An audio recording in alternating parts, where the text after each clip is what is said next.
Selamat malam semua Bapak Ibu, Suster dan Romo. Ya, terima kasih waktunya untuk saya yang memulai untuk bercerita ya. Ini kalau kita lihat gambar di depan ini nih, ini sangat menarik ya karena ini menceritakan kehidupan keluarga Yahudi ya. Mereka sedang melakukan makan malam. Ya, ini ada tulisan Shalom Aleichem. Itu adalah selalu ucapan yang disampaikan kepada sesama umat Yahudi ya. Ya, lanjut. Ya, oke. Ini Bapak Ibu bisa lihat ya di peta ini adalah lokasi di mana negara Israel itu berada. Jadi kalau kita lihat negara Israel itu adalah negara yang sangat kecil yang berada di perbatasan antara benua Asia dengan benua Afrika ya, sangat dekat sekali. Dan juga diapit oleh sebuah laut besar, yaitu Laut Tengah di bagian utara dan Laut Merah di bagian selatan. Ya, jadi posisinya tepat berada di kawasan Timur Tengah. Ya, saya lanjut lagi.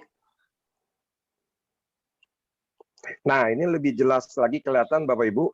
Ini adalah peta Israel ya, dan bisa dilihat ini sudah dipilah-pilah ya oleh pihak Hope Travel. Itu di sini kita bisa lihat dari sebelah kiri ada Haifa, itu kota Haifa maksudnya ya. Nah, di kota Haifa itu ada dua situs bersejarah, yaitu gereja Stella Maris dan satu tempat lagi namanya Muhraka ya. Oh ya, Bapak Ibu, sebelumnya maaf, saya mau jelasin dulu ya. Kalau kita berada di Israel, itu kita akan bicara mengenai perjalanan Alkitab ya, yaitu kisah Perjanjian Lama dan Perjanjian Baru. Jadi nanti dalam penjelasan saya dan juga teman-teman saya yang lain, kita akan mengupas dua cerita dari dua perjanjian ini ya. Oke, lanjut ke ini ada kota Kana ya yang warna hijau. Nah, Kana ini tempat di mana dulu Yesus melakukan mujizat pertama ya, mengubah air menjadi anggur. Kemudian Nazaret. Nah, di Nazaret ini tempat di mana dulu Yesus pernah tinggal dan juga tempat di mana Bunda Maria pernah berada di sana dan juga Santo Yosef ya pernah ada di sana. Di situ ada 3 gereja. Itu gereja Kabar Gembira ya, tempat di mana malaikat Gabriel bertemu dengan Bunda Maria dan memberikan kabar gembira bahwa Bunda Maria akan melahirkan juru selamat. Kemudian rumah Yusuf ya atau rumah Yosef dan juga sumur Maria ya tempat.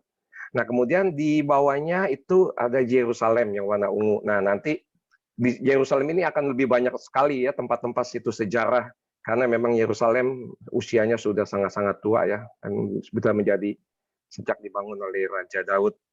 Kemudian di dalam Yerusalem itu juga banyak situs sejarah yang warna kuning ya, Bukit Zaitun. Di situ Bapak Ibu bisa lihat ya gereja-gereja yang bertebaran di Bukit Zaitun. Ya, Paternoster atau Bapa Kami, Gereja Kenaikan Tuhan Yesus ya, kemudian Dominus Flevit, Minggu Palem, Taman Getsemani, dan Gereja Segala Bangsa. Dan ini adalah Yerusalem yang warna merah ya. Ini juga sangat banyak situs sejarahnya di sini ya, perpaduan antara Perjanjian Lama dan Perjanjian Baru. Di sini ada bisa dilihat Gereja Santa Ana ya. Gereja Santa Ana di situ juga ada satu tempat yang namanya Kolam Bethesda ya, satu komplek. Kemudian Via Dolorosa ini adalah jalan kisah penderitaan Tuhan Yesus ya, di mana dimulai dari kisahnya dari istana Pontius Pilatus hingga ke Bukit Golgota. Ada 14 perhentian. Kemudian ya itu di bawahnya ya, stage 1 itu semua ada. Kemudian makam Yesus. Nah, makam Yesus ini adalah bagian daripada Via Dolorosa. Dan gereja Holy Sepulchre ini juga merupakan situs sejarah yang penting ya karena ini adalah tempat di mana makam Yesus berada dan juga Bukit Golgota di dalam satu komplek. Kemudian ada apa ini yang kecil tulisannya nggak kebaca. Di bawahnya Holy Sepulchre apa ya? Oh, ini ya masih bagian dari Jalan Salib ya. Ya, kemudian ya yang kemudian nah ini yang penting juga ya, Western Wall. Nah, Western Wall ini adalah situs paling penting ya, terutama bagi umat Yahudi ya karena ini merupakan tempat paling suci bagi bangsa Yahudi di seluruh dunia dan disinilah dulu Bait Allah pernah berada. Kemudian Gunung Hermon. Nah, Gunung Hermon itu adalah gunung paling tinggi yang ada di negara Israel, ya. Dan pada musim dingin gunung ini selalu bersalju. Kemudian kota Tiberias. Nah, kota Tiberias ini kota yang juga penting bagi perjalanan ziarah selain di Yerusalem, karena di Tiberias ya banyak terdapat situs sejarah ya bagi umat Kristiani seperti gereja Primacy ya atau Saint Peter Primacy.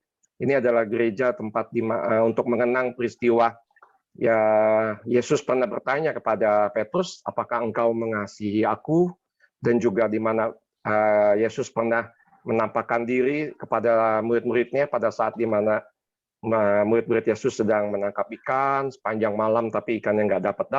Lalu Yesus bilang, tebarkanlah jalamu. Maka akhirnya mereka mendapatkan ikan yang dalam jumlah yang sangat banyak, dan mereka makan bersama di sana. Kemudian Tabga. Nah, Tabga yaitu adalah satu tempat di mana Yesus juga melakukan satu mukjizat, yaitu mengubah 5 roti dan 2 ikan yang bisa diberikan kepada 5.000 orang pada saat itu. Kemudian gereja Sabda Bahagia, di sini juga tempat di mana Yesus mengajarkan 8 sabda bahagia ya, yang ada di dalam Injil Matius. Kemudian Kapernaum. Nah, Kapernaum ini adalah kota yang juga penting ya karena Yesus tinggal paling lama di kawasan Tiberias, yaitu tepatnya di kota Kapernaum. Dan kota ini sangat unik karena ini kota yang salah satu kota ya yang dikutuk oleh Tuhan Yesus ya, selain ada 2 kota lagi di kawasan dekat Tiberias juga, dan nanti bisa dilihat ya seperti apa wajah kota Kapernaum di. Kemudian di bawahnya apa ini yang nomor 5 nggak kelihatan, kecil tulisannya. Danau Galilea. Apa? Danau Galilea. Oh, Danau Galilea ya. Nah, ini Danau Galilea adalah satu-satunya danau yang mengandung air tawar. Karena gini, di Israel itu ada 2 danau ya. Satu air tawar yang bernama Danau Tiberias atau Danau Galilea ya, atau Danau Kineret, namanya banyak macam. Dan satu lagi Laut Mati. Ya, Laut Mati airnya tidak bisa diminum ya karena kadar garamnya terlalu tinggi. Dan yang terakhir adalah Yardenit. Nah, Yardenit ini adalah tempat pembaptisan.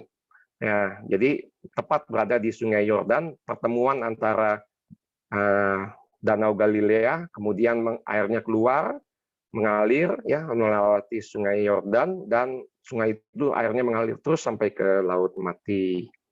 Kemudian yang warna ungu, Gunung Tabor. Nah, Gunung Tabor ini adalah juga satu tempat penting ya yang tercatat di dalam Alkitab, baik Perjanjian Lama maupun Perjanjian Baru, tapi tempat ini lebih terkenal di dalam Perjanjian Baru karena di sini tempat di mana Yesus dimuliakan, di mana Yesus berbicara pada 2 nabi, yaitu Nabi Elia dan Nabi Musa.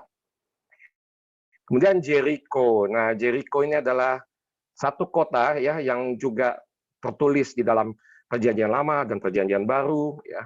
Dan kota Jericho ini adalah kota yang usianya sudah sangat-sangat tua ya, merupakan salah satu kota tertua yang ada di dunia. Di sini bisa dilihat tidak jauh dari Jericho ada satu situs namanya Qumran, ya, tempat gulungan kitab suci ditemukan. Kemudian pohon ara ya yang diceritakan bahwa seorang pemungut cukai bernama Zakheus yang memanjat pohon ara untuk melihat Yesus. Kemudian Bukit Pencobaan, tempat di mana Yesus dicobai oleh iblis ya. Kemudian yang terakhir adalah Bethlehem. Nah, ini kota yang sama seperti Jericho ya. Jericho dan Bethlehem itu berada di wilayah Palestina. Ya, jadi 2 tempat ini sebetulnya bisa dibilang secara politik mereka bukan bagian dari Israel lagi karena sudah diserahkan kepada otoritas Palestina, tapi tetap menjadi bagian dari acara perjalanan ziarah ya. Karena di Bethlehem di sini kita bisa melihat gereja Nativity atau gereja kelahiran Tuhan Yesus. Kemudian Padang Gembala, tempat di mana para gembala mendapatkan kabar gembira tentang kelahiran juru selamat dari para malaikat. Dan yang terakhir adalah gereja Susu atau Milky Grotto. Nah, ini gereja yang unik karena menurut cerita dikatakan bahwa Bunda Maria ya sedang menyusui bayi Yesus dan air susunya tumpah. jatuh ke tanah dan terserap oleh bumi, dan penduduk percaya ya tanah di sana itu mengandung satu kekuatan ya mukjizat yang dapat menyembuhkan penyakit.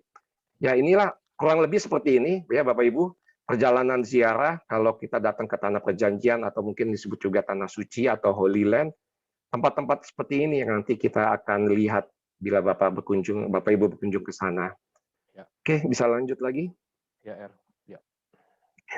Nah, seperti yang dikatakan oleh Pak Ino bahwa perjalanan ziarah yang akan dijelaskan melalui meeting ini adalah diawali dari negara Jordania, ya. Nah, di wilayah Jordania sebetulnya banyak terdapat situs sejarah juga dalam Alkitab Perjanjian Lama maupun Perjanjian Baru. Tapi di dalam penjelasan ini dijelaskan salah satunya yaitu Gunung Nebo. Nah, Gunung Nebo ini adalah tempat yang sangat penting ya bagi bangsa Yahudi, karena disinilah tempat di mana Nabi Musa setelah membawa bangsa Israel ya, melintasi padang gurun menuju tanah perjanjian hingga tiba di tempat ini, tapi sayangnya Nabi Musa tidak bisa masuk ke tanah perjanjian ya. Tuhan tidak mengizinkan dia masuk ke sana, dan di sini Nabi Musa akhirnya meninggal. Ya, tempat ini adalah tempat yang sangat-sangat otentik ya, karena gini, ada beberapa tempat banyak tempat Pak di tanah suci yang dibilang apakah benar atau tidak ya. Tapi nama Gunung Nebo ini jelas-jelas tertulis di dalam Alkitab ya, yaitu kalau dibaca di dalam kitab Ulangan ya, itu jelas banget dibilangnya dataran tinggi Moab, Gunung Nebo. Jadi nama Nebo ini benar-benar tertulis, jadi bukan kira-kira atau masih tebak-tebakan ya. Nah, ini yang sangat menariknya gitu. Nah, dari Gunung Nebo ini ya, bisa lanjut videonya ya. Nah, Gunung Nebo ini adalah berada di atas dataran tinggi Moab ya. Dari Gunung Nebo kalau kita masuk, ini pintu masuknya ya, kita akan jalan terus ya menuju ke bagian tepi atau ujung daripada Gunung Nebo. Kita akan bisa melihat panorama lembah Yordan, atau lebih tepatnya kita bisa melihat pemandangan tanah perjanjian. Nah, nanti di video ini kita bisa lihat ya seperti apa tanah perjanjian ini. Nah, ini ada jalan menuju ke sana. Di ujung jalan ini ada satu tugu. Nah, tugu ini untuk mengenang kedatangan waktu Yohanes Paulus kedua yang sudah menjadi santo. Dia datang ke sini dan melakukan perjalanan ziarah, mengunjungi banyak tempat suci yang ada di kawasan Israel dan Jordan. Dan dari tempat ini Yohanes Paulus kedua memberkati tanah perjanjian ya di atas Gunung Nebo, dan dibuatlah monumen untuk mengenang kedatangan Yohanes Paulus. Ya, lanjut lagi, kalau kita jalan terus melewati monumen, nah ini ada satu tugu atau tepatnya ya tugu peringatan deh ya, untuk menjelaskan nama dari tempat ini ya, Mount Nebo, Memorial of Moses. Jadi cuma ada satu ya, jadi inilah yang menariknya, walaupun kita datang kadang-kadang di tanah perjanjian ini suka ada yang bilang mengklaim bahwa tempatnya ini apakah benar yang ini, apakah yang lain. Nah, Gunung Nebo sangat-sangat otentik, tidak ada duanya. Oke, bisa lanjut lagi. Nah, tempat ini ya, Bapak Ibu bisa melihat itu ada di ujung ada sebuah gereja. Nah, gereja ini sebetulnya adalah gereja yang sudah direnovasi. Jadi bukan bangunan asli lagi. Kenapa? Karena gereja aslinya itu dibangun pada abad keempat. Itu pada zaman Bizantium, ya, di mana pada saat itu ajaran kekristenan ya itu sedang kuat-kuatnya. Jadi di banyak tempat di wilayah Timur Tengah, ya, salah satunya Jordan dan Israel, itu dibangun gereja-gereja.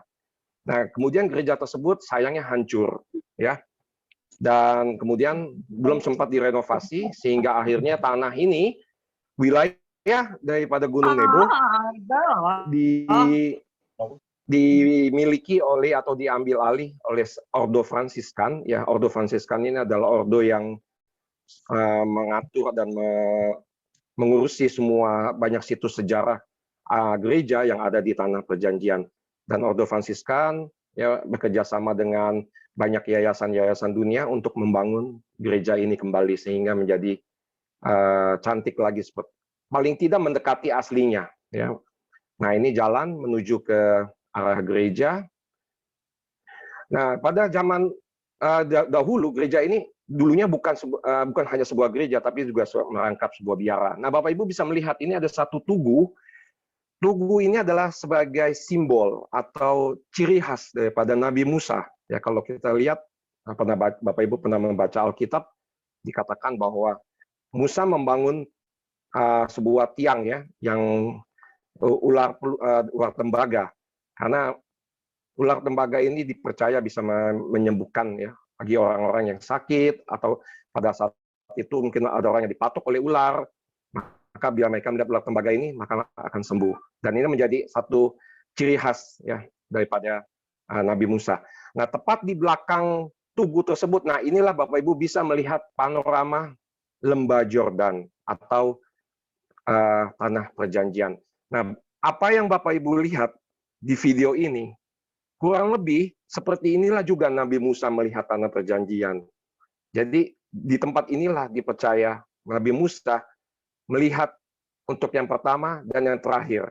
Karena setelah itu dia tidak bisa melanjutkan perjalanan kembali dan dilanjutkan oleh penerusnya yaitu Joshua ya untuk masuk ke Tanah Perjanjian. Nah, Lembah Yordan ini dibelah oleh sebuah sungai ya, namanya Sungai Yordan. Nah, tidak kelihatan memang karena itu jauh ada di bawah. Oke. Nah, ini kalau suasana, kalau cuacanya bagus itu ya. Saya beberapa kali ke sana. Kadang kita tidak bisa melihat, tapi kadang-kala kita bisa melihat Jericho lebih jelasnya ya, Lus ya. Ya, sama Laut betul. Mati. Betul. Saya bisa tambahin juga seperti yang disampaikan oleh Pak Ino ya.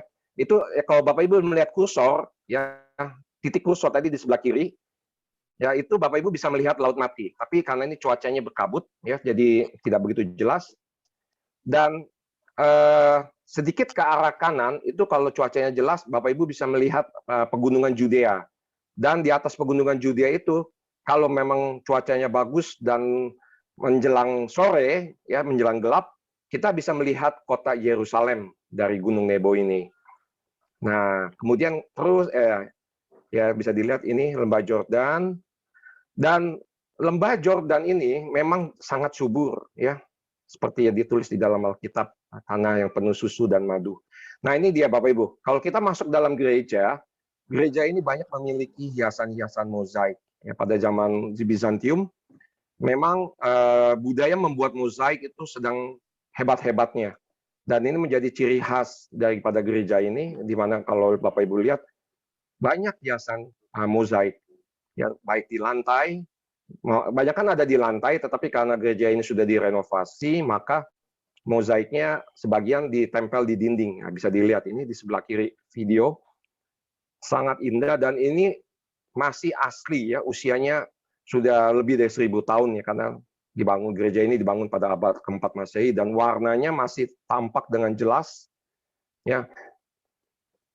Kemudian ini Bapak Ibu bisa melihat sebuah batu. Ya, ini batu adalah yang digunakan untuk menutup pintu masuk ke biara, karena pada zaman abad ke-4 itu tempat ini digunakan sebagai biara selain gereja. Ya, kurang lebih seperti itu Gunung Nebo.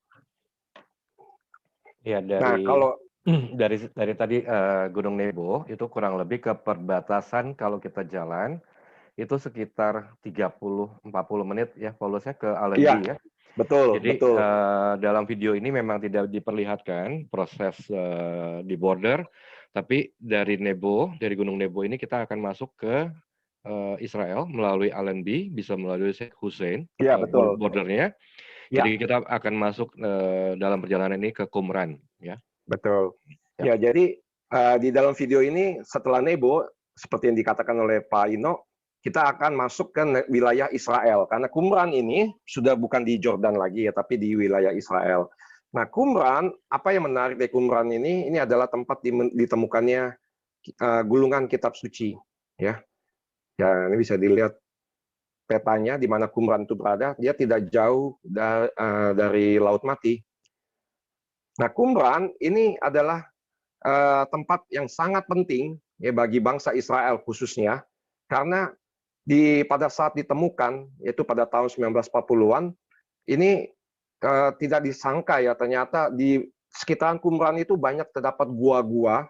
Ya di dalam gua itu banyak ditemukan tempayan-tempayan. Nah, seperti ini video yang digambar tempayan. Itu di dalam tempayannya terdapat gulungan-gulungan kitab suci dan yang sangat otentik menceritakan semua peristiwa yang ada di Perjanjian Lama. Ya, kenapa saya bilang Perjanjian Lama? Karena catatan itu semua menceritakan semua peristiwa sebelum Yesus. Jadi hanya ada Perjanjian Lamanya saja. Nah, semua gulungan kitab suci ini sudah disimpan di Museum Israel. Ini hanya contoh aja ya. Seperti ini kurang lebih demonya, tempayannya.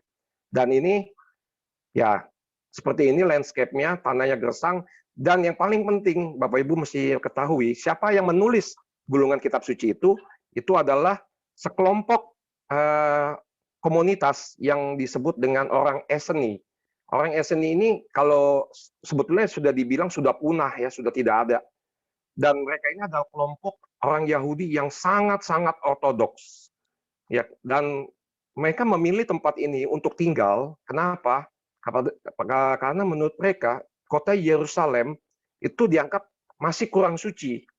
Jadi mereka kalau mau mendekatkan diri kepada Tuhan, mereka harus jauh dari kehidupan manusia.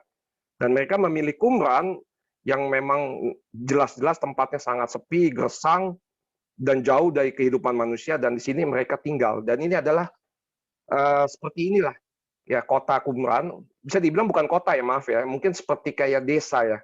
Karena ini tinggal runtuhannya saja, ya, bekas-bekas bangunan rumah-rumah, kemudian sumur air. Di sini tidak ada air, ya. Dari mana mereka mendapatkan air? Mereka mendapatkannya dari air hujan. Jadi mereka membuat sumur-sumur untuk menampung.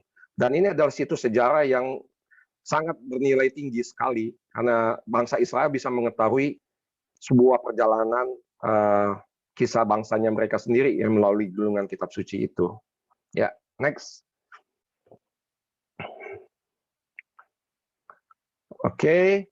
Nah, dari Qumran kita jalan menuju ke utara, maka kita akan menuju ke kota Jericho tadi seperti yang di peta. Nah, tempat yang di Jericho salah satunya ini adalah Mount Temptation. Mount Temptation ini adalah tempat yang dipercaya sebagai tempat di mana Yesus dicobai oleh iblis. Nah, kita tahu bahwa Yesus setelah dibaptis, Yesus harus melakukan semacam kayak puasa ya, dan harus diuji ya, dicobai oleh iblis selama 40 hari 40 malam. Dan salah satunya adalah di bukit ini.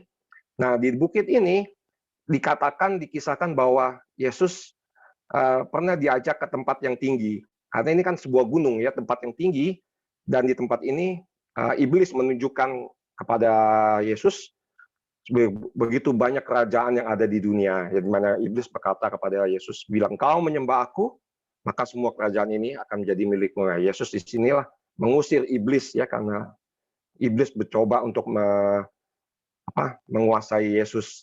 Dan di tempat ini dibangun sebuah gereja ya, tepatnya sebuah biara dari gereja ortodoks ya, dikasih nama Karantal yang artinya 40 hari ya, Karantal. Dan tempat ini sampai sekarang sangat populer ya, karena tempat ini selain mempunyai cerita sejarah yang penting, juga ada satu runtuhan kota Jericho tua ya, yang dipercaya usianya lebih dari 10.000 tahun.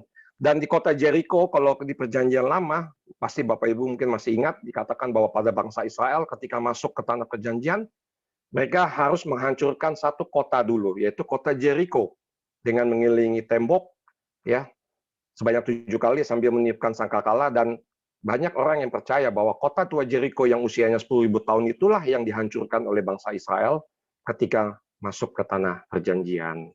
Ya, next. Nah, setelah bukit pencobaan, Bapak Ibu juga akan bisa melihat ini adalah pohon ara. Tapi mungkin saya akan jelaskan dulu ya bahwa ini belum pasti pohon ara yang dipanjat oleh Zakheus ya. Karena di sini ini belum ada kepastian secara otentik apakah benar pohon ini yang dipanjat atau enggak. Tapi kenapa pohon ini dipilih? Karena ini adalah pohon ara yang tertua yang ada di kota Jericho. Jadi masyarakat di kota Jericho langsung menunjuk bahwa pastilah ini tempat yang dipanjat oleh Zakheus, sang pemungut cukai. Oke, lanjut. Nah, dari kota Jericho kita terus menuju ke utara, maka kita akan tiba di satu tempat yang namanya kawasan Galilea. Nah, di kawasan Galilea pasti Bapak Ibu akan diajak menuju ke Danau Galilea. Nah, asiknya bila kita berada di Danau Galilea, kita akan naik kapal menyusuri danau. Jadi kita akan merasakan seperti apa yang dilakukan oleh para murid Yesus pada zaman saat itu. Mereka naik perahu, naik kapal di Danau Galilea, menangkap ikan, lalu mereka juga bisa melihat apa yang pernah terjadi mujizat di mana Yesus berjalan di atas air, Yesus juga meredakan badai di Danau Galilea. Tapi yang paling menarik bagi para wisatawan ya, peziarah, kita bisa menikmati acara yang ada di atas kapal. Nah, seperti ini kurang lebih kita bisa menyanyi, menari, ya, kemudian juga mungkin membaca kisah di dalam Alkitab, doa, renungan, banyak aktivitas yang bisa kita lakukan. Dan ini adalah satu pengalaman yang sangat mengasihkan bagi setiap orang yang datang ke Danau Galilea. Ya. Lanjut lagi. Nah, di sini Bapak Ibu mungkin tidak terbayang ya, bendera Indonesia akan berkibar di Israel. Dan hanya di atas kapal saja. Dan ini adalah menu khas dari kawasan Tiberias atau Galilea, yaitu ikan Santo Petrus, ya, atau Saint Peter Fish. Nah, kalau Bapak Ibu datang ke wilayah Tiberias atau Galilea, pasti Bapak Ibu akan diajak makan ikan Petrus ini. Ikannya seperti ikan mujair, tapi ukurannya jauh lebih besar. Dan mantap rasanya Bapak Ibu. Oke, lanjut. Nah, setelah itu kita akan menuju ke tempat baptisan yang dikasih nama Yardenit ya. Nah, Yardenit ini adalah bagian dari Sungai Yordan ya. Tapi mungkin saya akan sedikit kasih penjelasan ya buat Bapak Ibu supaya Bapak Ibu juga nggak bingung ya. Apakah benar tempat ini di mana Yesus pernah dibaptis? Saya berani menjawab ini bukan yang original. Yang original ya ada di selatan ya, perbatasan antara Israel dengan Jordania ya, itu ada di dekat kota Qumran ya, dekat kota Jericho di selatan. Nah, kenapa tempat ini dibangun? Karena dahulu di wilayah yang otentik itu masih tertutup karena itu adalah wilayah militer. Jadi pemerintah Israel membangun tempat ini sebagai penggantinya. Nah, di tempat ini Bapak Ibu bisa melakukan acara pembaptisan ya. Nah, banyak sekali umat Kristiani yang datang di sini seperti yang di foto ini. Mereka melakukan pembaptisan ya, mereka turun ke air, kemudian mereka melakukan baptisan ya, macam-macam cara ya, tergantung gerejanya masing-masing. Nah, seperti ini. Jadi dari penjuru dunia mereka datang ke sini. Kemudian lanjut ke kota Kapernaum. Nah, Kapernaum ini adalah kota yang penting ya dalam kisah perjalanan Yesus, karena di kota inilah Yesus tinggal cukup lama ya. Nah, di kota Kapernaum ini dulunya adalah kota yang merupakan kota perdagangan ya. Bisa dibilang kota ini kota yang sibuk pada zaman Yesus. Kenapa? Karena kota ini tepat berada di tepian jalan yang dikasih nama Jalan Via Maris. Artinya Via Maris itu adalah jalan laut. Karena jalan ini sebetulnya ada jalur perdagangan ya. Dan ini ada sebuah sinagoga. Nah, sinagoga ini dibangun pada dibangun pada dua zaman ya. Jadi zaman Yesus dan zaman setelah Yesus. Nah, zaman yang setelah Yesus inilah yang Bapak Ibu bisa lihat ya, batunya warnanya putih. Sedangkan kalau pada zaman Yesus itu ada di bagian bawahnya yang batunya berwarna hitam. Mungkin nggak tampak ya di video. Tapi minimal kita bisa melihat ya sisa daripada sinagoga yang usianya juga sudah sangat tua. Nah, Bapak Ibu mesti tahu ya bahwa di Israel itu banyak sekali terdapat sinagoga, tetapi sinagoga yang usianya sudah sangat tua itu tinggal sedikit. Ya. Nah, dari udara kita bisa lihat lokasi daripada kota Kapernaum ini tepat berada di tepi Danau Galilea. Ya. Nah, kota Kapernaum ini adalah satu dari 3 kota yang dikutuk oleh Yesus, yaitu Kapernaum, Betsaida, dan Korazim. Nah, kenapa dikutuk oleh Yesus? Karena Yesus tinggal lama di kota ini, tetapi masyarakatnya banyak yang tidak percaya akan Yesus. Jadi disitulah kemarahan Yesus, ya, sehingga Yesus akhirnya mengutuk kota ini, dan kota ini hancur. Dan yang menariknya ya Bapak Ibu, kehancuran kota ini masih bisa kita lihat hingga saat ini, dan begitu juga di 2 kota lainnya sama-sama mengalami kehancuran. Ya tinggal hanya batu-batu yang berserakan. Nah ini dia sinagoganya, ya. Nah, semua sinagoga yang ada di Israel itu semua menghadap ke kota Yerusalem. Ya, bisa dilihat itu yang putih. Ya, nah sekarang kita lanjut ke satu tempat yang namanya Bukit Sabda Bahagia atau Mount of Beatitudes. Nah, Bukit Sabda Bahagia ini juga tidak jauh berada dari Danau Galilea, tapi dia berada di atas bukit. Nah, seperti ini, dia berada di ketinggian. Di tempat ini dipercaya di mana Yesus memberikan satu ajaran yang sangat menarik dan sangat penting, ya, karena ini di sinilah ajaran yang namanya 8 sabda bahagia.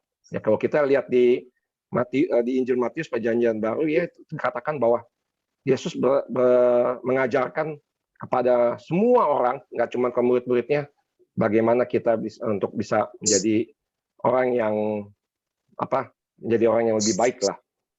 Nah, gereja ini memiliki arsitektur yang sangat unik, ya, karena memiliki 8 sisi, ya bisa dibilang seperti 8 sabda bahagia, ya. Tiap sisi memiliki satu arti di dalam gereja ini. Dan gereja ini bukan gereja yang sangat tua usianya, ya, karena ini gereja termasuk gereja modern, tetapi gereja ini yang menariknya dibangun oleh seorang arsitek, ya, seorang Romo Fransiskan juga yang bernama Antonio Barlucci. Ya, dia membangun gereja beberapa gereja yang ada di Tanah Suci. Dan yang menariknya semua gereja yang dibangun oleh Antonio Barlucci ini memiliki makna-makna yang sesuai dengan tempatnya. Oke, lanjut lagi. Nah, berikutnya ini adalah gereja Saint Peter Primacy, Tabga, ya, maaf, Tabga. Nah, gereja Tabga ini adalah gereja tempat di mana Yesus melakukan mujizat memberi makan 5.000 orang, ya, dengan hanya menggunakan 5 roti dan 2 ikan. Nah, di gereja ini Bapak Ibu bisa melihat tempat di mana sebuah batu di mana Yesus memberkati makanan-makanan itu. Dan di dekat batu itu pula terdapat mozaik yang menunjukkan di sinilah kurang lebih peristiwanya terjadi. Ya, nah ini dia. Seperti di video bisa dilihat sebuah mozaik 2 ikan. Tetapi kenapa ada hanya 4 roti yang ada di dalam keranjang? Nah, jawaban cuma satu, karena roti yang kelima adalah tubuh Yesus. Ya. Oke, lanjut lagi. Nah ini bisa lebih jelas mungkin. Nah, oke. Tepat di sebelah gereja Tabga, ini ada satu gereja lagi yang namanya Saint Peter Primacy. Nah, di gereja inilah yang tadi saya pernah sampaikan di awal, tempat di mana Yesus bertanya kepada Petrus, apakah engkau mengasihi aku? Nah, gereja inilah satu-satunya gereja yang sangat-sangat dekat dengan air Danau Galilea. Jadi setiap orang yang datang ke tempat ini bisa merasakan kesejukan air Danau Galilea. Bapak Ibu bisa pegang, tapi jangan diminum, ya, karena ini airnya belum masak. Cuman dingin-dingin saja, ya. Nah, di gereja tadi di Saint Peter Primacy ini, nah di dalamnya ada sebuah batu, ya. Batu ini namanya Mensa Christi atau meja Tuhan. Batu yang dipercaya di sinilah Yesus sarapan bersama murid-muridnya, menikmati ikan hasil tangkapan mereka yang jumlahnya sangat banyak itu. Ya, lanjut lagi. Nah, berikutnya ini adalah gereja Gunung Tabor. Nah, gereja Gunung Tabor ini adalah gereja yang berada di atas satu bukit yang dikasih nama Bukit Tabor. Gereja ini sengaja dibangun di sini untuk mengenang peristiwa di mana Yesus dimuliakan, ya, di mana Yesus bertemu dengan dengan dua nabi, yaitu Nabi Elia dan Nabi Musa. Dan di tempat inilah ya Yesus mengajak ketiga muridnya, ya, Petrus, Yohanes, dan Yakobus, untuk menjadi saksi dalam penampakan tersebut. Nah, ini dia bisa dilihat mozaiknya, dan gereja ini termasuk salah satu gereja yang sangat indah karena mozaik yang nempel di bagian belakang gereja ini sangat-sangat detail, sangat jelas, ya. Dan ini gereja ini juga dibangun oleh arsitek Antonio Berlucci, dan dia membangun gereja ini dengan satu konsep, yaitu 3 menara, yaitu 1 menara untuk Musa, yang di tengah untuk untuk Yesus, dan sebelahnya untuk Elia. Nah, itu bagian dalamnya, ya, di sebelah kanan, gambar sebelah kanan itu bagian dalam gerejanya. Dan gereja ini dulunya sudah ada, tetapi ya seperti gereja yang lain-lainnya juga, gerejanya sudah hancur, kemudian dibangun kembali, ya, oleh arsitek Antonio Berlucci, menjadi seperti inilah yang kita lihat sekarang. Lus, boleh tambahin sebentar ya, Lus? Boleh. Jadi gini, sambil Paulus juga istirahat, karena kebetulan Paulus ini juga lagi positif COVID. Hari keberapa, Lus? Ini hari keberapa ya? Ketiga kalau nggak salah, ya. Oke, hari ketiga Paulus, istri, sama anak ya, Lus, 1 ya? Iya. Oke, jadi mungkin Bapak Ibu juga sama teman-teman saya yang ada di sini juga ada yang kena COVID, juga semoga cepat sembuh ya. Nah, melanjutkan yang tadi, saya ingin menambahkan sedikit. Jadi antar kota tadi, misalnya kita dari Qumran, perjalanan menuju ke Tiberias, itu kurang lebih sekitar 1,5 jam, 1 jam 45 menit kita tiba di Tiberias. Tiberias itu juga satu kota yang unik, itu adanya di bawah permukaan laut sekitar 200 meter. Seperti kita tahu, titik terendah permukaan bumi itu ada di Israel dan Jordan, ya, di Laut Mati. Itu kurang lebih 400 meter di bawah permukaan laut. Jadi kalau Tiberias itu kurang lebih 210 meter di bawah permukaan laut. Nah, yang Gunung Tabor yang tadi barusan Paulus lagi jelaskan, ini adanya di dataran tinggi. Jadi tempatnya cukup terpencil, tempatnya cukup mungkin kalau yang sudah pernah harus bersabar karena menuju ke Gunung Tabor ini kita harus naik taksi atau minivan yang kita kadang-kadang kalau lagi penuh itu menunggu sekitar sampai 2 jam, 3 jam kadang bahkan. Jadi memang dalam penziarahan selama ada di Israel, Palestina itu kadang memang harus butuh kesabaran, apalagi akhir-akhir ini karena memang banyak sekali peziarah yang ingin datang sebelum COVID ya, maksud saya ya. Jadi seperti misalnya mau ke Makam Kudus, mau masuk ke gereja kelahiran Yesus, itu semua butuh kesabaran. Jadi memang kayak ke Gunung Tabor ini pun kita harus pindah station untuk naik ke atas. Nah, Gunung Tabor ini salah satu tempat yang sangat penting buat kita sebagai umat Kristiani, karena saya dapat juga ya, maksudnya dapat ini dari penjelasan dari pembimbing rohani,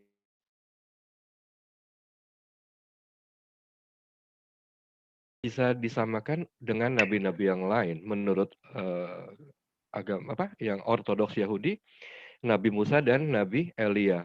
Nah, disinilah Nabi Isa juga istilahnya disamakan ya dengan nabi yang sudah ada sebelumnya itu. Makanya didirikanlah 3 kemah, betul ya Paulus ya? Ya, betul. Ya, banyak yang bertanya, kenapa 2 nabi ini yang berbicara pada Yesus?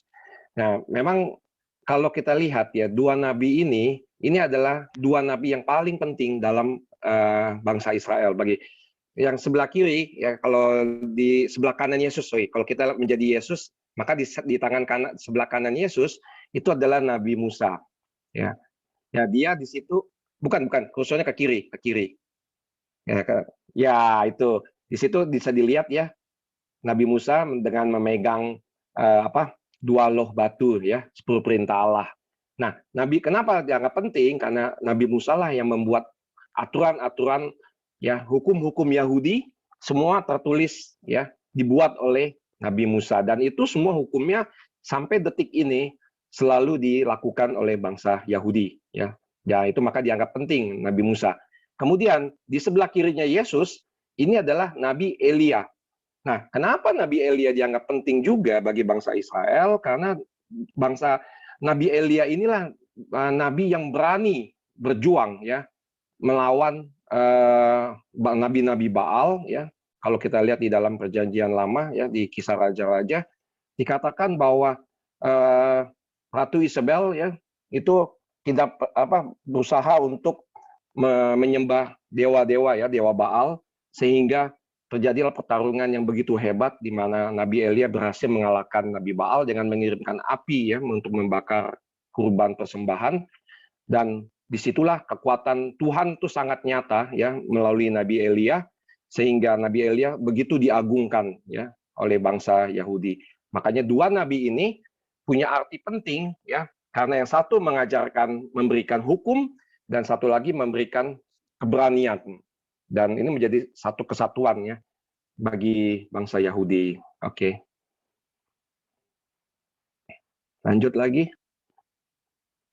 Nah, lanjut, ini adalah sebuah situs sejarah yang namanya Megiddo. Ya, Megiddo ini adalah sebuah kota yang dibangun oleh Raja Salomon, ya usianya juga sudah sangat tua ya, ribuan tahun. Dan kota Megiddo ini berada di satu lembah yang sangat-sangat terkenal. Begitu orang menyebut namanya pasti tahu, yaitu lembah Armageddon.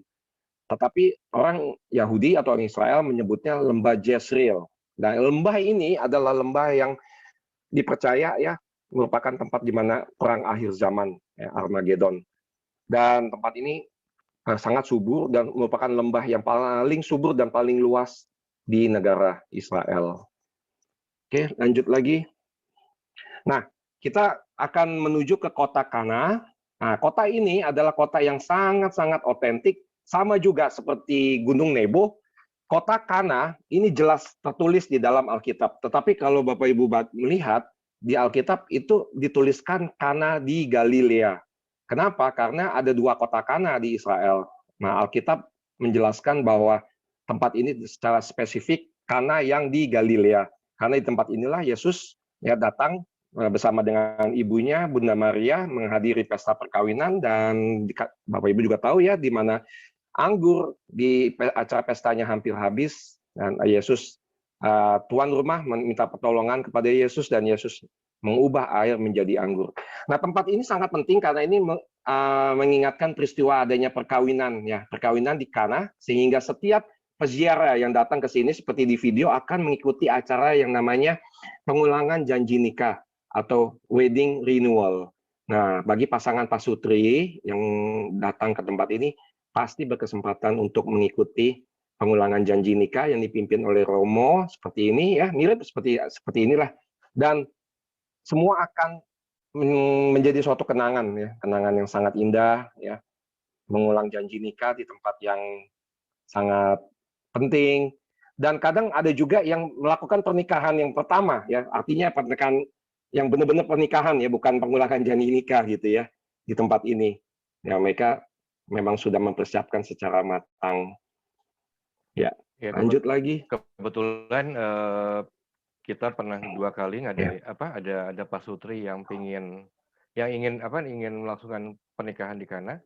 Juga saya pernah atur juga, meskipun agak susah ya ininya ya, prosedurnya. Iya. Tapi pernah. Oke. Nah, kota berikutnya adalah Nazaret. Nah, di Nazaret ini kita bisa, inilah kota ya, panorama kota Nazaret. Di kota Nazaret ini terdapat sebuah gereja yang begitu besar, ya, yang namanya Gereja Kabar Gembira atau Church of Annunciation. Inilah gerejanya. Di tempat gereja inilah dipercaya di mana Bunda Maria didatangi oleh malaikat Gabriel, dan malaikat Gabriel memberikan kabar gembira bahwa Bunda Maria akan mengandung dan melahirkan Sang Juru Selamat. Nah, di dalam gereja ini kalau kita masuk, maka kita bisa melihat situs runtuhan yang dipercaya sebagai rumahnya Bunda Maria. Nah, ini adalah di depan, sebelum masuk ada 3 pintu. Nah, pintu yang pertama ini menceritakan perjanjian lama, mulai dari Adam dan Hawa tadi itu. Kemudian pintu di tengah menceritakan kehidupan Yesus dari lahir hingga wafat di kayu salib. Ya, ini bisa dilihat reliefnya, ya, ini Yesus dibaptis. Ya. Nah, kemudian ini pintu ketiga. Nah, masuk menuju ke bagian dalam gereja. Nah, gereja ini memiliki 2 lantai. Ini ada lantai bawahnya. Ya. Kemudian nanti bisa lanjut ke lantai atas. Dan ini Bapak Ibu bisa lihat, ya, bagian tengah yang warnanya putih itu adalah dipercaya sebagai rumah Bunda Maria. Nah, ini tangga menuju ke bawah, menuju ke bagian depan rumah Bunda Maria. Untuk cerita selanjutnya mengenai rumah Bunda Maria ini, kalau buat yang sudah pernah ke Loreto, itu dipercaya bahwa bangunan atau tembok sisi dari rumah ini sudah dibawa ke Loreto. Maka di Loreto ada rumah namanya Santa Casa di Itali. Iya, betul. Nah, ini seperti ini ya. Tapi rumah ini sudah berubah fungsi menjadi gereja. Nah, dahulu tempat ini memang sudah jadi sebuah gereja, tetapi gerejanya hancur dan gereja ini kemudian dibangun kembali ya pada saat perang salib, pasukan perang salib membangun lagi atau Crusaders membangun kembali gereja ini, tetapi kembali dihancurkan oleh bangsa Persia atau bangsa Arab dan kemudian dibangunlah menjadi gereja yang besar yang seperti Bapak Ibu tadi lihat ya di video yang sebelum belakangan yang tadi yang bangunan besarnya. Dan gereja yang modern ini menutup gereja yang kunonya yang ada di bawah. Nah, ini bagian kubah. Ya, gereja ini sangat menarik ya karena memiliki banyak simbol-simbol Maria, yaitu dengan karakter seperti huruf M. Ya, nanti Bapak Ibu bisa melihat. Nah, ini adalah tembok dari bagian sisi gereja yang aslinya ya masih tinggal puing-puing batu saja. Nah, dari sini kita akan jalan melalui pintu ini menuju ke lantai 2. Nah, di lantai 2 nanti Bapak Ibu bisa melihat hiasan gerejanya yang begitu cantik, banyak gambar-gambar Bunda Maria, ya, persembahan dari banyak bangsa di dunia. Nah, kalau kita lihat itu ada banyak ornamen ya berbentuk seperti segitiga-segitiga. Nah, 2 segitiga yang digabungkan maka menjadi bentuk seperti alfabet M. Nah, itulah M itu artinya Maria dan itu banyak sekali ya ornamen berbentuk segitiga bertebaran di dalam gereja. Nah, ini hiasan-hiasan gambar-gambar ya yang dipersembahkan oleh banyak bangsa di dunia seperti ini dari Cina ya, kemudian dari Peru, nah ini dari Brazil. Ya, Indonesia juga ada ya Bapak Ibu. Ya. Tapi Indonesia hiasannya ada di luar, bukan di dalam gereja. Nah, ini yang paling menarik dari Jepang. Karena hiasannya dibuat oleh kulit mutiara. Oke. Dari dalam kita itu sebagai kalau kita mau lebih jelasin itu sebagai pengakuan dari seluruh dunia itu mengakui Bunda Maria, betul ya Paulus ya? Iya, betul. Mereka percaya dan menghormati Bunda Maria. Iya, ikon-ikon ini bukan hanya sekedar gambar, tapi ini adalah persembahan dari semua negara yang berarti memang mengakui. Iya. Nah, itu sih. Nah, Can you hear me? yes. Okay. Susi, you can turn on your video. Ini ada Susi di Bethlehem. Let me just turn. Hi. Saya minta dia kabar? karena baik Susi, karena dia juga terbatas waktunya. Dia ada di Bethlehem. Bukan saya mau bikin kayak bombastis, tapi saya juga kangen dengan Bethlehem. Kebetulan dia bisa showing live di sekitar. Where are you now in the activity? Nativity Church. Oke, ini gereja Nativity adalah gereja kelahiran. Jadi kita bilang di Tanah Suci ini ada dua gereja tertua di Israel dan Palestina, satu makam kudus dan satu gereja kelahiran. Nah ini Susi ini teman baik saya, dia kerja di salah satu toko rohani di Bethlehem, namanya Three Arches. Dia bisa bersedia meluangkan waktu. Silakan Susi. You can explain now. Three Arches. Yeah. You can explain Yes. and introduce yourself now.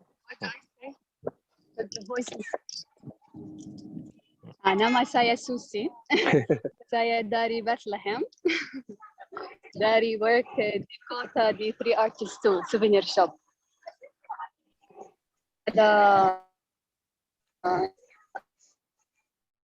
Ada banyak collection of souvenirs. Dress at all. So you see. Nobody. Is it closed now, Susi?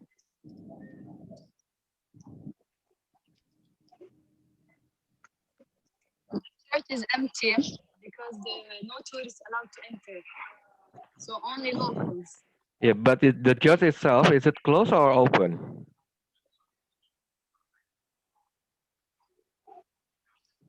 They close at 3 o'clock. So you see, I will go near the church. Oke. Oke, ini kalau mungkin Bapak Ibu yang sudah They pernah usually when there's kesini, tourists before. yeah, Before you it can used to be open till 6 p.m., 7 p.m. Now it closes at 3.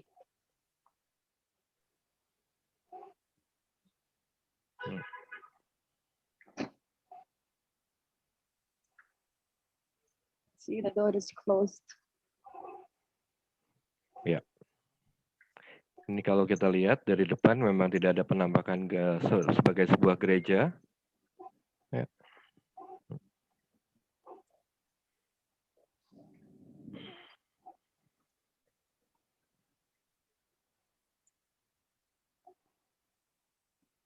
فاتحة الكنيسة من هون ولا لا؟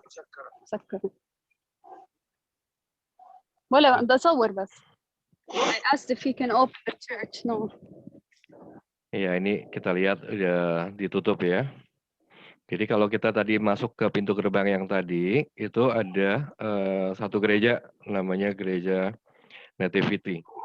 Tapi tutup, jadi tidak bisa masuk. Tapi saya minta tolong Susi untuk sekedar kasih lihat kota Bethlehem seperti apa. Bethlehem ini di bawah negara Palestina ya, sudah diberikan ke Palestina sudah lama.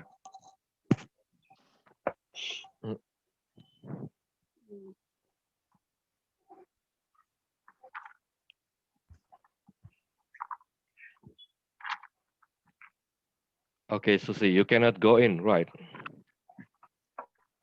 No. Okay. Yeah. It's closed. I tried to ask. No. ينفعش أفوت على الكنيسة صح؟ على 4 بس عشان تصوير فيش في عماد شيء لا. يعني عماد وبعد Oke, di tengah ini biasanya kayak kalau kita ziarah keluar dari gereja, biasanya kita selesai berkunjung, kita bisa buat foto grup di sini biasanya. Nah, yang di depan square ini sebelah kanan nih, kalau kita menghadap ke kanan, ini bagi yang belum pernah ya. Kalau yang udah pernah sih pasti udah mungkin tidak terlalu ini ya. Itu square, lapangan besar. Itu biasanya kalau Natal, biarpun ini di Palestina, tapi biasanya pohon Natal ada di situ, berdiri di situ. Nah, ini Susi berjalan. You go to the square, right, Susi? Ya. Yeah.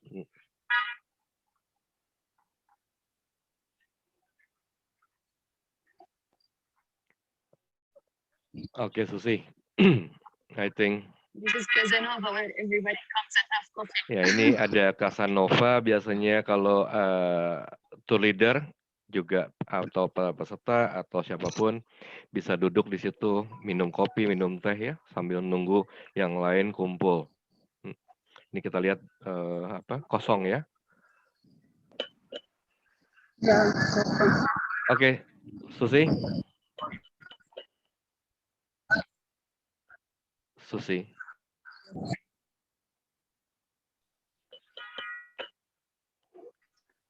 From here is the square. Ya. From Susi. Sudan to Bethlehem. Susi.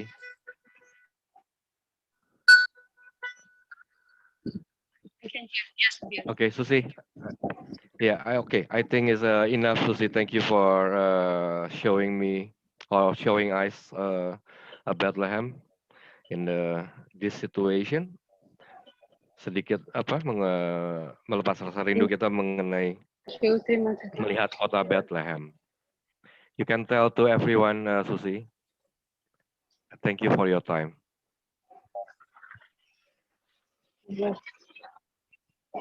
Terima kasih semuanya. Tuhan Yesus memberkati, and we hope to see you. Amin. So it's good for you and stay healthy. Send my regards to Mike Chanawati and your family also. Thank you. Same to you. Thank you, Susi. Okay, terima kasih. Is bazaar open now? Thank you. Bye. Bye. In a little bit, 30 minutes. Oke, ya. Oke.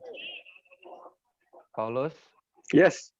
Ya, oke, bisa lanjut lagi. Bapak Ibu semua, tadi cuma sekedar kita dikasih lihat sesuai dengan alur cerita meskipun belum sampai ke Bethlehem, tapi karena Susi sudah ada di depan gereja kelahiran, gereja yang sangat penting sebetulnya buat kita semua, maksudnya dalam acara penziarahan.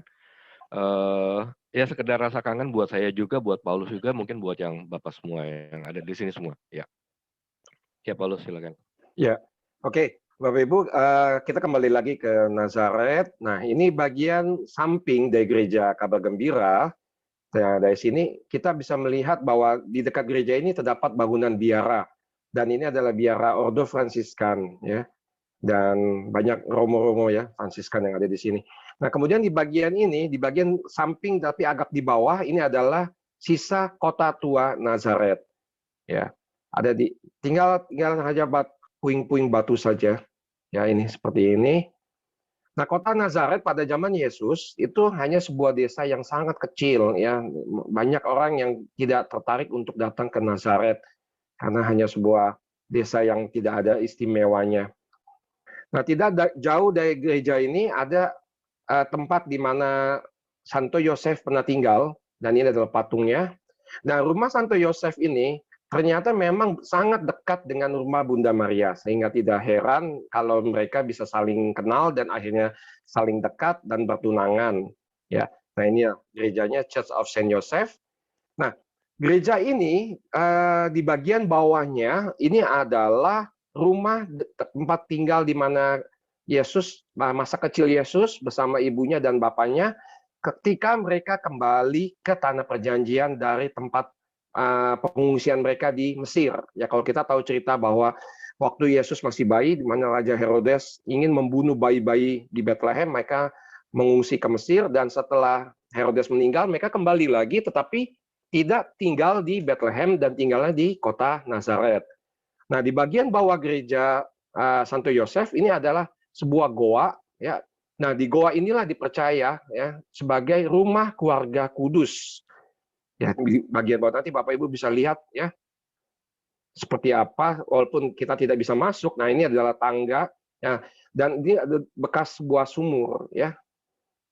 Nah, kenapa mereka tinggalnya bentuknya seperti gua? Karena pada zaman dahulu kota Nazaret ini adalah sebuah kota yang kecil, sebuah desa, dan penduduknya cenderung banyak yang miskin. Nah, pada zaman dahulu orang miskin itu tinggalnya di rumah yang bentuknya seperti gua-gua, termasuk keluarga kudus ini juga. Nah, di atas, nah ini kita bisa lihat ya, itu, nah ini ada lubang sumur. Nanti Bapak Ibu akan melihat tangga ya. tangga yang mengarah ke pintu masuk rumah keluarga kudus itu. Nah, di atas rumah keluarga kudus inilah dibangun gereja ya, yang menutup bangunan aslinya. Nah, ini tangganya yang tadi saya bilang ya, menuju ke pintu masuk rumah keluarga kudus. Nah, ini adalah relief atau patung ya keluarga kudus. Oke, kita kembali lagi ke gereja Kabar Gembira. Nah, ini bagian luarnya yang saya ceritakan, banyak terdapat hiasan-hiasan termasuk persembahan dari negara Indonesia. Nanti Bapak Ibu bisa lihat seperti apa penampakan lukisan atau hiasan dari Bunda Maria dari Indonesia. Nah, inilah dia, pakai kebaya ya Bapak Ibu. Ciri khas Indonesia, dibuat oleh seniman yang datang dari Kota Bogor. Oke. Ya, lanjut lagi. Nah, kota berikutnya adalah Haifa. Nah, kota Haifa ini adalah kota yang paling cantik yang ada di wilayah Israel. Tepat berada di atas bukit, yaitu namanya Bukit Karmel. Dan gambar di depan ini ya, menunjukkan sebuah taman yang paling indah yang ada di Israel. Dan mungkin yang salah satu paling indah yang ada di dunia. Ini adalah Taman Bahai. Bahai adalah sebuah kepercayaan ya, seperti agama yang dikasih nama agama Bahai. Ini adalah perpaduan dari berbagai macam kepercayaan ya. Ada kepercayaan Islam, Kristen, dan ini Bahai ini menjadi kota Haifa ini menjadi pusat daripada kepercayaan Bahai. Dan di sini terdapat makam dari pemimpinnya ya, atau dikenal dengan nama Ba'abullah. Ini mungkin nggak kelihatan ya. Nah, itu yang ada kubah kecil ya di tengah, di ujung taman, itu adalah makam dari pemimpin agama Bahai ya, pendiri agamanya tepatnya. Dan laut yang warna biru itu adalah laut Mediterania ya, laut tengah. Dan Haifa adalah salah satu pelabuhan ya internasional di wilayah Israel. Nah, dari Bukit Karmel ini, ya dari Taman Bahai, kalau cuacanya cerah, kita bisa melihat negara tetangganya Israel, yaitu Libanon. Nah, makanya pada saat beberapa tahun yang lalu, di mana terjadi konflik antara gerombolan Hizbullah yang ada di Libanon, dan mereka menembakkan roket, sebagian roketnya jatuh di kota Haifa ini. Ya, tapi sekarang sudah enggak ya, situasi aman. Nah, Bapak Ibu bisa melihat betapa cantik ya kota Haifa ini, dan semua orang pasti datang untuk berfoto-foto di sini. Dan berikut ini adalah gereja Stella Maris, atau bisa dikenal sebagai artinya bintang laut. Nah, di gereja Stella Maris ini adalah gereja yang memiliki banyak cerita ya. Gereja ini sebetulnya dulunya merupakan sebuah rumah sakit ya, yang di mana untuk merawat pasukan-pasukan Napoleon waktu sakit. Dan kemudian ini juga ada hubungannya dengan cerita mengenai Nabi Elia. Kenapa? Karena di dalam gereja ini terdapat sebuah gua yang dipercaya tempat di mana Nabi Elia pernah bersembunyi. Nah, kenapa Nabi Elia bersembunyi di sini? Karena setelah dia berhasil membasmi para nabi Baal ya. Nah, kemudian Nabi Elia ini patungnya menceritakan di mana dia membunuh nabi-nabi Baal itu.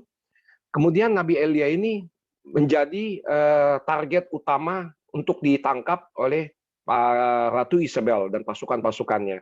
Sehingga Nabi Elia terpaksa bersembunyi di goa yang kemudian menjadi gereja Stella Maris. Nah, tempat di mana pertempuran antara Nabi Elia dengan para nabi Baal itu juga berada di Bukit Karmel yang dikasih nama Muhraka. Nah, ini adalah patung Nabi Elia yang berada di tempat yang namanya Muhraka itu. Nah, dari tempat Muhraka ini kita juga bisa melihat panorama lembah Armageddon atau lembah Jezreel. Ya, lanjut lagi. Nah, ini bagian dalam ya. Nah, gereja ini memang dipersembahkan untuk Bunda Maria. Maka di bagian altar belakangnya ada terdapat patung Bunda Maria, yaitu seperti kursornya menunjuk ke sana. Nah, tapi di bawah altar itu ada goa yang tadi saya ceritakan, yaitu goa Nabi Elia. Nah, seperti tadi sebelumnya saya sampaikan kenapa bangsa Israel begitu menghormati, mengagumi, ya, mengidolakan Nabi Elia karena dianggap sebagai nabi yang begitu berani mempertahankan keyakinannya terhadap Tuhan, sehingga gereja ini sangat spesial ya bagi umat-umat Katolik, ya, orang-orang Yahudi. Tapi di Israel juga banyak ya orang Yahudi yang Katolik, juga orang Arab yang Katolik. Mereka mau anaknya dibaptis di gereja ini dengan harapan nanti anaknya memiliki sifat dan karakter seperti Nabi Elia. Nah, gereja ini banyak terdapat lukisan-lukisannya, baik di dinding, tapi yang paling indahnya ada di bagian atas ini, seperti di gambar ini, Bapak Ibu bisa lihat. Ya, selamat malam Bapak Ibu semua. Saya akan melanjutkan ceritanya Ko Paulus tadi ya. Ko Paulus sudah bercerita sangat luar biasa sekali. Beliau ini salah satu guru saya, Bapak Ibu. Nah, ini saya akan sedikit bercerita saja. Mungkin tidak akan terlalu panjang tiap tempatnya karena tempatnya masih panjang. Bapak Ibu masih banyak ya supaya semuanya bisa kebagian. Nah, ini sekarang kita sedang berada di Caesarea Maritima. Bapak Ibu, jadi ada beberapa Caesarea di Israel itu, dan sekarang kita lihat ini adalah Caesarea Maritima. Caesarea Maritima ini adalah salah satu pelabuhan yang terbesar. Ya, jadi bangsa Roma ketika masuk ke Israel itu mereka akan melewati pelabuhan Caesarea Maritima ini. Nah, Caesarea Maritima ini ada apa yang sangat unik, Bapak Ibu? Itu ada satu tempat peristirahatan yang sekarang sudah tinggal puing-puing yang dibangun oleh Raja Herodes Agung. Raja Herodes Agung membangunnya sekitar tahun 22 sebelum Masehi. Dia membangun satu tempat peristirahatan yang luar biasa besar. Jadi perlu diketahui juga, kita sejauh ini kan selama ini hanya tahu Herodes Agung itu adalah raja yang diktator, yang kejam, ya, yang keji. Tapi di lain sisi, Bapak Ibu, Herodes ini adalah seorang kontraktor atau great builder. Jadi dia banyak membangun tempat-tempat yang luar biasa. Ya, salah satunya Caesarea Maritima ini. Nah, ini yang kita lihat, ini adalah sebuah aqueduct. Ini aqueduct ini adalah satu saluran air yang membawa air dari kaki Gunung Karmel untuk ke tempat vilanya dia, ke tempat peristirahatan dia di ujung aqueduct ini. Luar biasa sekali. Di zaman itu dia bisa membangun satu saluran air yang begitu luar biasanya hanya untuk air bersih dari kaki Gunung Karmel. Ya. Lalu Bapak Ibu, Kaisar Herodes juga membangun sebuah pelabuhannya diperbaiki lagi, diperbesar lagi oleh Herodes, dan diberi nama Pelabuhan Sebastos. Sebastos ini nama lain dari Kaisar Agustus. Jadi Raja Herodes ketika itu mempersembahkan pelabuhan ini untuk menghormati Kaisar Agustus, kaisar yang berkuasa pada saat itu. Dan satu lagi info penting untuk Caesarea Maritim ini adalah pada zaman Bizantin, Bapak Ibu, Caesarea Maritim ini sempat dijadikan ibu kota provinsi. Jadi ketika ada pemberontakan besar-besaran dari bangsa Israel, bangsa Yahudi, ketika itu kurang lebih tahun 6, lalu tahun 70. Nah, bangsa Romawi mulai membagi provinsi-provinsi di Israel ini, di Tanah Suci. Salah satunya ada satu provinsi yang bernama Palestina Prima. Ya, itu ibu kotanya adalah Caesarea Maritim ini.